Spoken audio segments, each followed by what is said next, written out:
Bonjour Territoire Éco, je suis Alexia Dingas. Aujourd'hui, on est chez Sophia Cosmétiques. On formule et on fabrique des produits cosmétiques. Et aujourd'hui, je vous invite à venir découvrir les coulisses du décor. Suivez-moi. Donc ici, on crée des produits cosmétiques. Donc on a une partie laboratoire de recherche et développement où on va proposer à des marques qui ont ou qui n'ont pas de laboratoire de formuler donc, des produits de cosmétiques. Nous, on a une vraie spécialité en ce qu'on appelle la dermocosmétique, donc c'est plutôt des produits de soins du visage. Après, on fait aussi tout ce qui va être produits d'hygiène et produits solaires. Donc on peut faire des sérums, des crèmes, tout ce qui va être anti-rides, hydratation, apaisante, pour les problèmes d'acné, pour les problèmes d'hyperpigmentation. Donc ici, effectivement, comme vous pouvez le voir, on est au service recherche et développement.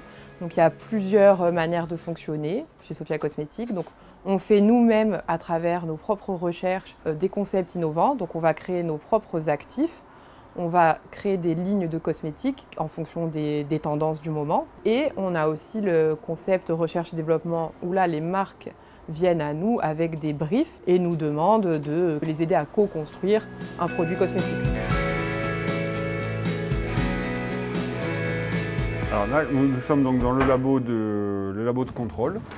Donc c'est ici qu'on va réaliser tous les contrôles des entrants, c'est-à-dire des matières premières. Donc chaque lot de matières premières va être prélevé. On fait une analyse pour être sûr qu'elle est conforme et qu'on pourra bien l'utiliser pour les fabrications. On réalise aussi des prélèvements sur les fabrications en cours. Au moment de la fabrication dans les cuves, on fait des prélèvements qu'on amène ici et on en fait aussi des analyses. Pareil, pH, visco, densité, aspect, couleur, odeur.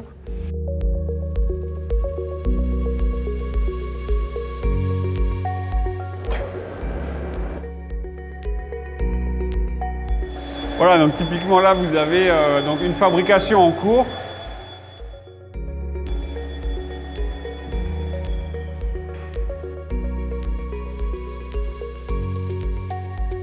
Et donc ensuite, après la fabrication, on va passer dans les espaces de conditionnement. Donc voilà, là on a un exemple de production. Donc ça c'est de la production du remplissage de tubes.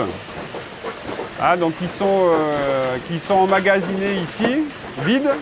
Et ensuite c'est la machine qui fait tout le procédé de remplissage et de fermeture. Et ensuite, c'est récupéré et mis en carton avec des contrôles donc sur ligne en cours de production et puis après des prélèvements qui sont faits, qui sont envoyés au labo de contrôle comme on a pu voir tout à l'heure. Une fois qu'on a passé l'étape de conditionnement, on amène toutes ces palettes dans les zones de stockage. Alors ici, la capacité de stockage de cet entrepôt, c'est de 500 palettes environ. Là, on compte à peu près 150 000 produits par semaine, donc toutes dédiées aux expéditions.